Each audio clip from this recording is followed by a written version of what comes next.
If a video takes 3 seconds to load, you get annoyed. 3 seconds. That's all it takes for your brain to feel frustrated. It's a tiny window, but it reveals so much about our modern world. Now think back 50 years to the 1970s.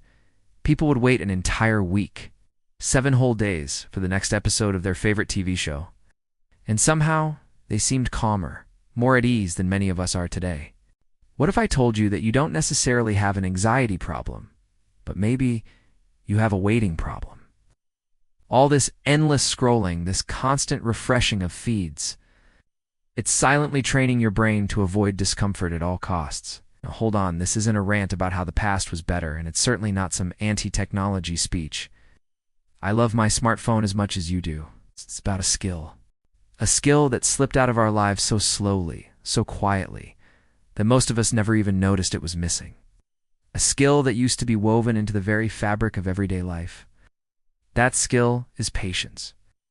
If you grew up in the 1970s, or even if you just heard stories from your parents or grandparents who did, you know that life moved at a fundamentally different pace. When something broke back then, you didn't just pull up a 5-minute how-to video on YouTube, you stared at it. Maybe you poked it a few times. You tried something, and you failed. You tried again, and you failed some more. And eventually, you either figured it out, or you gave up and called someone who knew what they were doing. The process itself was the lesson. And what about boredom? If you got bored, there was no magic escape hatch in your pocket. There was no feed to refresh, no endless stream of content to run to for an instant distraction. You either got creative and made your own fun, or you just sat there until the feeling of boredom simply faded away on its own. It was a state of being, not an emergency to be fixed. Even something as simple as photography worked this way. You'd carefully line up a shot, snap a picture, and then you'd have no idea if anyone blinked or if the photo was even in focus. Sometimes you waited days, even weeks, just to get the film developed and see the results. It was a process filled with anticipation and uncertainty. None of this was framed as self-improvement. Nobody was talking about the benefits of delayed gratification. That wasn't a term people used. It was just called living. You waited for letters to arrive in the mail. You waited for phone calls tethered to a cord on the wall. You waited for answers.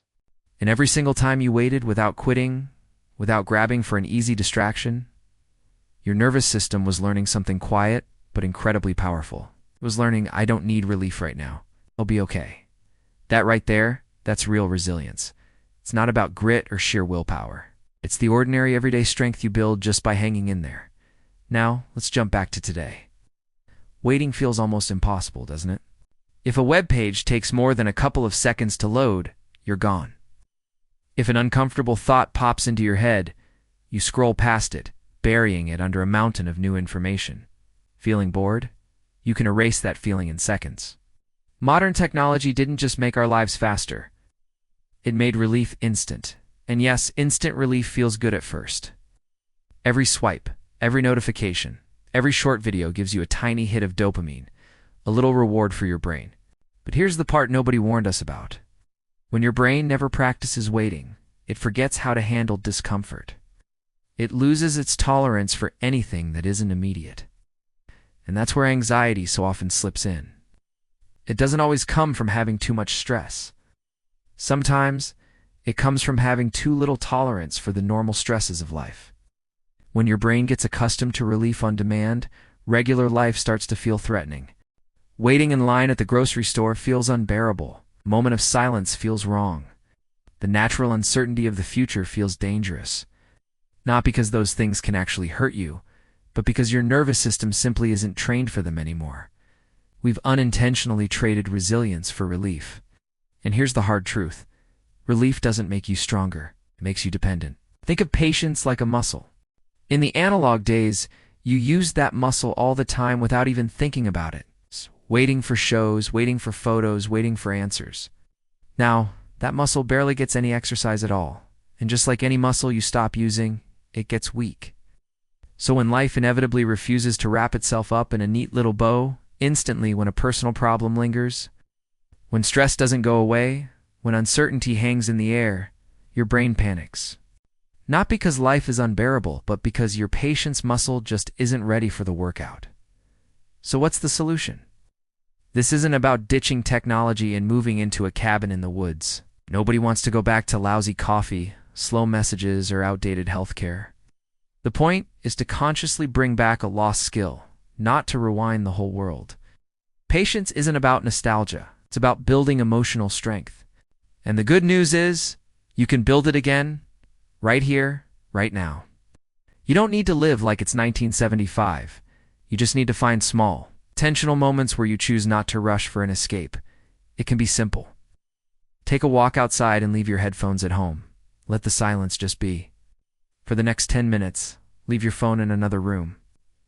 When boredom shows up, and it will, just sit with it for a little while.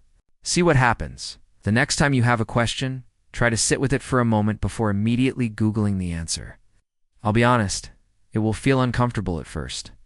Your mind will scream for a distraction, but that feeling doesn't mean you're doing it wrong. It means the muscle is waking up. It means you're starting the workout. When you practice patience, even in these tiny ways, something inside begins to shift. You'll notice your thoughts start to slow down. Your nervous system begins to settle. Life gradually stops feeling like a constant emergency. You start to remember something that your brain knew all along, but kind of forgot in the digital rush. I can sit with this. I can handle this feeling.